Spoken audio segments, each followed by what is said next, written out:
আমাকে ইনভাইট করার জন্য এবং আমার সহ আলোচকদেরকেও ধন্যবাদ জয়েন করার জন্য। আমি জিনিসটাকে একটু ভিন্ন জায়গা থেকে দেখতে চাই, রাজনৈতিক জায়গা থেকে না দেখি। দেখেন, বিভিন্ন দেশে কিন্তু রাজনৈতিক নেতারা যখন এখানে কোনো প্রোগ্রামে আসে বা ইউএন জেনারেল অ্যাসেম্বলিতে আসে, এ ধরনের ঘটনা কিন্তু টুকিটাকি ঘটে যে একটা গ্রুপ প্রতিবাদ করছে, হয়তো বিক্ষুব্ধ কোনো গ্রুপ বা বিরোধী গ্রুপ। এই প্রতিবাদের কালচার কিন্তু সব জায়গাতেই হয়। এই প্রতিবাদের কালচার কিন্তু কমন। সো এটা সবাই জানে যে ধরনের প্রতিবাদ হবে, মানুষজন যে হোটেলের অন্য পাশে প্রতিবাদ করবে, এই পাশ দিয়ে নেতা হেঁটে যাবে, এটা কিন্তু অসুবিধার কিছু না। কিন্তু আমরা যেটা দেখলাম, আওয়ামী লীগ যেটা করলো, এটা চূড়ান্ত রকমের ন্যাক্কারজনক ঘটনা এবং এটা আমাদের দেশের জন্য এটা খুবই অপমানজনক যে এ ধরনের ঘটনায় তারা শুধু প্রতিবাদই করে না, তারা প্রতিবাদ জানাতে পারতো, প্রতিবাদই করে না, তারা হামলা করেছে, অ্যাটাক করেছে সরাসরি আমাদের ডেলিগেটদের উপরে। এটা আমাদের দেশের জন্য আমি মনে করি খুবই খারাপ একটা নজির তারা তৈরি করলো।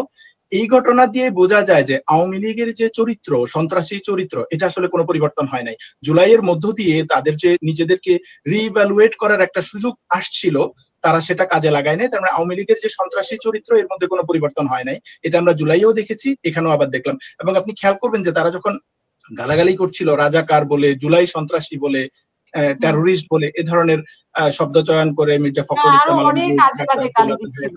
আরো অনেক আজে বাজে অনেক গালি দিয়েছে এখানে ডেলিগেট যারা ছিল, এবং সর্বশেষ তো হামলা করলো। তো আমি মনে করি এখানে প্রথম ব্যর্থতা হচ্ছে এখানে আমাদের যে এমবাসি, যেহেতু এরা বাংলাদেশের প্রধান উপদেষ্টার সাথে ডেলিগেট এবং তাদের প্রটোকল মেনটেন করা, নিরাপত্তা এনশিওর করার দায়িত্ব ছিল এমবাসি সেটা করতে ব্যর্থ হয়েছে। আমি মনে করি চূড়ান্ত রকমের ব্যর্থ হয়েছে।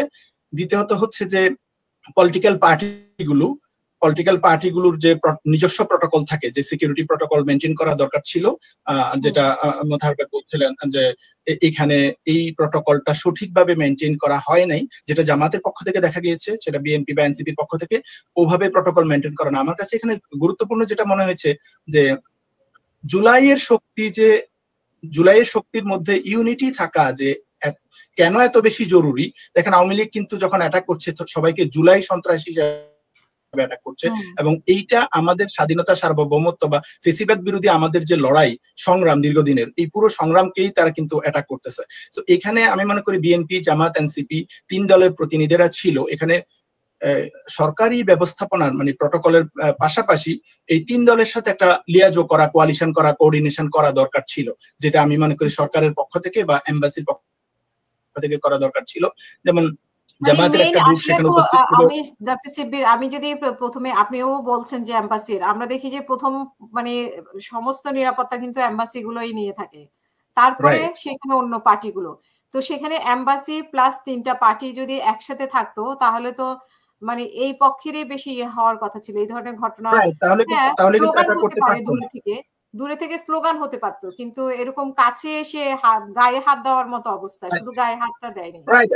এবং অ্যাটাকটা কিন্তু এমন না যে আমরা জানতাম না, মানে সাডেনলি ঘটে গেছে, এভাবে সারপ্রাইজিং কোনো ঘটনা না। তারা কিছুদিন আগে উপদেষ্টা মাহফুজ আলমের উপর অ্যাটাক করেছে, এবং আজকে যে তারা অ্যাটাক করতে পারে এই সম্ভাবনা গত কয়েকদিনে তাদের বিভিন্ন ফেসবুক পোস্ট বা বিভিন্ন ধরনের কমেন্টের মাধ্যমে জানা যাচ্ছিল যে তারা অর্গানাইজড হচ্ছে এবং তারা অ্যাটাক করবে। এবং নিউ ইয়র্কে এই ধরনের কালচার আছে, যদিও এটা খুবই খারাপ কালচার যে এই ধরনের 2 দলের মধ্যে বা বিভিন্ন দলের মধ্যে মারামারি হচ্ছে, সংঘর্ষ হচ্ছে, স্লোগান দিচ্ছে, খারাপ কালচার, যেটা কিন্তু আমাদের প্রস্তুতি থাকা তো দরকার ছিল। আমরা তো জানি, ব্যাপারটা তো সারপ্রাইজিং না যে আমরা জানতাম না, হঠাৎ ঘটে গেছে। যেহেতু আমরা জানি তারা এরকম অ্যাটাক করবে এবং ডিম ছুঁড়ে মারবে, এই ধরনের ঘটনা আগেও তারা করেছে, তাহলে আমাদের সেই প্রোটেকশন মেকানিজমটা থাকা দরকার ছিল এমবাসির পক্ষ থেকে।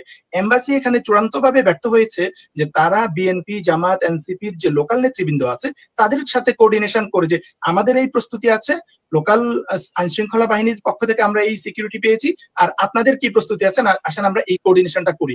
আমি দেখেছি যদি জামাতের লোকজনরা যে সিকিউরিটি দিয়ে ডক্টর তাহেরকে এবং পরবর্তীতে মির্জা ফখরুল ওনাদেরকে সেভ করেছেন, জামাতের যে ফোর্সটা ওখানে ছিল, এই ফোর্সটাকে যদি আমাদের টোটাল সিকিউরিটির সাথে কাজে লাগানো যেত, তাহলে কিন্তু এই অ্যাটাকটা তারা করতে পারতো না।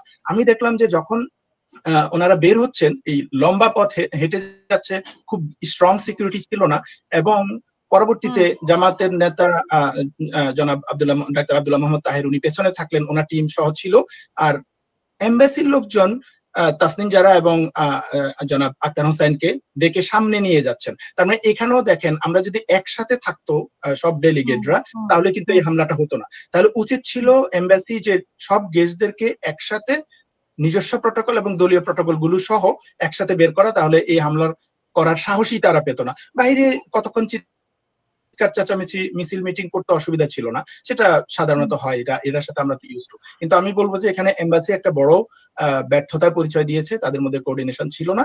আর সবচেয়ে বড় কথা যেটা, যে আওয়ামী লীগের চরিত্র যে বদলায়নি, তারা বাংলাদেশে থাকুক, কোন উন্নত দেশে আসুক, আমেরিকার মতো দেশে আসুক, নিউ ইয়র্কের মতো মেগা সিটিতে থাকুক, তাদের চরিত্র আসলে সন্ত্রাসী চরিত্রই। তো এই সন্ত্রাসীদেরকে, সরকারকে স্টেপ নিতে হবে এই সন্ত্রাসী সংগঠনের ব্যাপারে তারা কি করবে। তারা ইউএস এর সাথে সন্ত্রাসী সংগঠনের ব্যাপারে ডিল করতে হবে, যে এরা এখানে আমাদের ডেলিগেটদের উপর হামলা করেছে নিউ ইয়র্কের মাটিতে, বাংলাদেশে তাদেরকে নিষিদ্ধ করার ব্যাপারে আমি মনে করি এইটা আরেকটা বড় জায়গা তৈরি করে দিল, যে এদের সন্ত্রাসী চরিত্রের কোনো পরিবর্তন হয় নাই।